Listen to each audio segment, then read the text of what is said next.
Hello दोस्तों, आज के इस वीडियो में हम बात करने वाले हैं नोड.जेएस में राउटिंग के बारे में।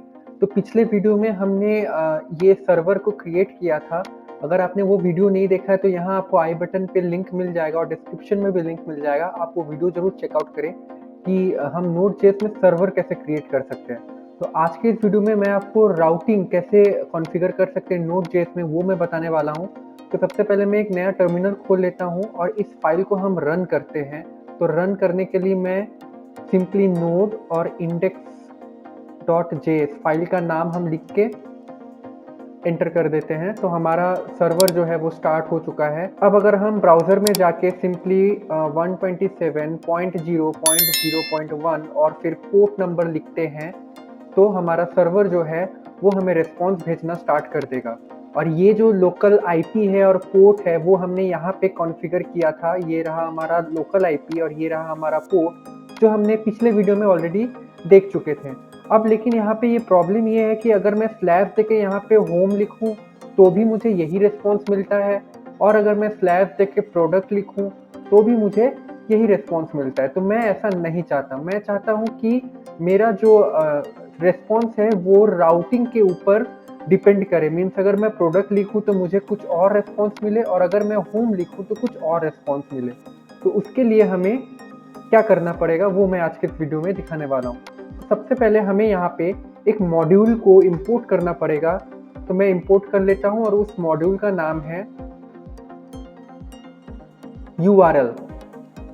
तो इस मॉड्यूल को मैं इंपोर्ट कर लेता हूँ और इसे मैं एक वेरिएबल में स्टोर कर लेता हूँ और उस वेरिएबल का नाम भी मैं URL ही रखूँगा। अब इतना हो जाने के बाद मैं ये सर्वर जब क्रिएट हो रहा है, ये सर्वर क्रिएट हो रहा है, तो यहाँ पे मैं एक बार console.log करता हूँ और यहाँ पे हम URL को पार्स करने वाले हैं। तो उसके लिए हम लिखेंगे URL, जो कि हमारा ये वाला वेरिएबल है जिसमें मेरा ये वाला मॉड्यूल स्टोर हुआ है, वो वाला URL डॉट पार्स, और सिंपली इसके अंदर मैं लिखूंगा rec.url, मतलब ये वाला rec.url, और साथ ही साथ मैं इसमें टू पास कर दूंगा ताकि मुझे ये URL पार्स करके मुझे दे दे। तो इस वाले कंसोल में मुझे क्या मिलता है चलिए देख लेते हैं। तो मैं इसे सेव करता हूँ, एक बार सर्वर को रीस्टार्ट करता हूँ और अगर हम अपने ब्राउज़र में जाके एंटर हिट करते हैं तो हमें यहाँ पे मिलता है कुछ इस तरह का लॉग, जिसका पाथ नेम से मुझे मतलब है। पाथ नेम मेरा प्रोडक्ट्स है और ये रहा क्वेरी जिसमें मुझे क्वेरी पैरामीटर्स मिलेगी। और एक और मुझे URL का कंसोल लॉग मिला है, दो URL का कंसोल लॉग मिला है। तो दूसरा वाला फैप आइकन जो कि ऑटोमेटिकली नोड.जेएस फेच करता है उसके लिए है। तो मुझे इसकी कोई ज़रूरत नहीं है, तो इस पे ध्यान देने की मुझे ज़रूरत नहीं है। मैं इस पे अभी ध्यान देता हूँ। चलिए एक बार देख लेते हैं कि अगर मैं यहाँ पे क्वेरी पैरामीटर भी भेजता हूँ तो हमें कैसा लॉग दिखता है। तो मैं यहाँ question mark ID equals to 10 अगर ये सेंड करता हूँ तो मेरा लॉग, ये आखिरी वाला लॉग है जो फैब आइकन के लिए, जिससे मुझे कोई मतलब नहीं है।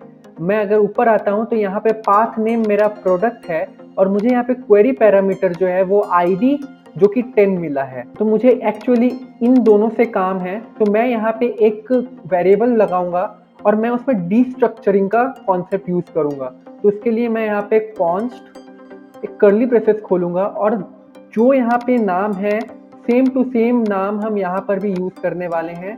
पहला नाम हम यूज करेंगे क्वेरी और फिर कॉमा देके पाथ नेम, और इसे हम इक्वल कर देंगे इसके साथ। तो यहाँ पे होगा कुछ यूं कि URL पार्स करने के बाद जो मुझे वैल्यू मिलेगा उसमें जो ये क्वेरी होगा वो ऑटोमेटिकली मुझे इस क्वेरी वेरिएबल में मिल जाएगा, और जो ये पाथ नेम होगा, ये वाला पाथ नेम, वो मुझे ऑटोमेटिकली मुझे इस वेरिएबल में मिल जाएगा। तो इसका फायदा ये है कि मुझे दो अलग अलग वेरिएबल डिफाइन करने की कोई ज़रूरत नहीं है। अब इसके बाद मैं यहाँ पे इफ कंडीशन लगाने वाला हूँ कि अगर पाथ नेम इक्वल्स टू, अगर सिर्फ स्लैश रहे तो मेरा रेस्पॉन्स कुछ ऐसा आना चाहिए कि hello this response is from the home page. इसके बाद एल्स इफ अगर मेरा पाथ नेम प्रोडक्ट्स के बराबर रहे तो मुझे रेस्पॉन्स मिलना चाहिए। तो मैं इसे कॉपी कर लेता हूँ यहाँ पे पेस्ट कर देता हूँ और मुझे रेस्पॉन्स मिलना चाहिए this response is from products page.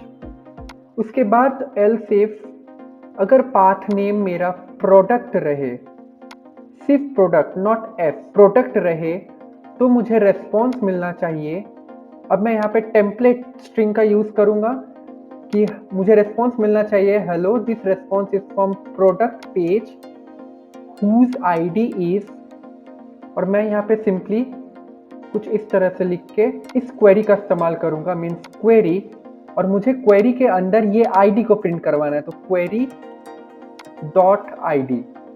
अब सिंपली ये जो है ये एज ए स्ट्रिंग प्रिंट होगा, तो मुझे स्ट्रिंग प्रिंट नहीं करवाना है, तो मुझे यहाँ पे डबल कोट्स के जगह पे इसका इस्तेमाल करना पड़ेगा। और अगर मैं इन तीनों के अलावा, मीन्स इसके, प्रोडक्ट के इन तीनों के अलावा कुछ और यूआरएल अपने से पुट करता हूँ और वो गलत हो, तो मैं यहाँ पे एल्स कंडीशन लगाऊंगा और रेस्पॉन्स में मैं भेजना चाहता हूँ एक HTML, तो उसके लिए मैं सिंपली इसे रिमूव करता हूं और यहाँ पे मैं h1 टैग में रिस्पॉन्स भेजूंगा उप्स यू आर लॉस्ट, सिंपल। तो ये हमारा एज ए HTML हमारे ब्राउजर को रिस्पॉन्स भेजा जाएगा। तो डेफिनेटली इस कंसोल लॉग की तो मुझे ज़रूरत नहीं है और ना ही मुझे इस क्रिएटेड सर्वर की ज़रूरत है, क्योंकि जैसे ही सर्वर क्रिएट होगा तो हमें सबसे पहले इस वाले राउट पे लेके जाया जाएगा और मुझे ये वाला रिस्पॉन्स मिलेगा। तो चलिए देख लेते हैं एक बार टेस्ट करके। हमारा राउटिंग बिल्कुल कंप्लीट है। तो अब मैं यहाँ पे एक बार सर्वर को रीस्टार्ट करता हूँ, कंसोल को क्लियर करता हूँ और सर्वर को एक बार स्टार्ट कर देता हूँ। मैं इस टैब को यूज़ नहीं करूँगा, मैं दूसरा टैब खोल लेता हूँ और यहाँ पे मैं IP टाइप करता हूँ और जैसे ही मैं यहाँ गया तो ये मेरा राउट है, तो यहाँ पे मुझे hello this response is from home page, जो कि मुझे यहाँ से भेजा जा रहा है क्योंकि पाथ नेम कुछ नहीं है। अगर मैं यहाँ पे प्रोडक्ट्स देता हूँ पाथ नेम, तो मैं यहाँ पे स्लैश प्रोडक्ट्स देता हूँ जैसे ही पाथ नेम, तो मुझे यहाँ पे रेस्पॉन्स मिलेगा hello this response is from products page. अब मैं यहाँ पे क्वेरी पैरामीटर भेजता हूँ, तो क्वेरी पैरामीटर मेरा प्रोडक्ट था, फिर question mark ID equals to 100 अगर करता हूँ तो मुझे रेस्पॉन्स मिलेगा the response is from the product page whose ID is 100। और अगर मैं इसके अलावा कुछ और यहाँ पे टाइप करता हूँ, जैसे कि मैं चैनल का नाम लिख देता हूँ और एंटर हिट करता हूँ, तो उप्स यू आर लॉस्ट, और जो कि ये HTML में पार्स होके आ रहा है, ये H1 टैग में आपको देखने को मिलेगा। ये देख सकते हो आप H1 टैग में दिख रहा है क्योंकि हमने यहाँ पर रेस्पॉन्स H1 टैग में भेजा है। बस इतना सा था Node.js में राउटिंग को कॉन्फ़िगर करने का। अगर वीडियो पसंद आए तो please like, share and subscribe कर दीजिएगा। Thank you.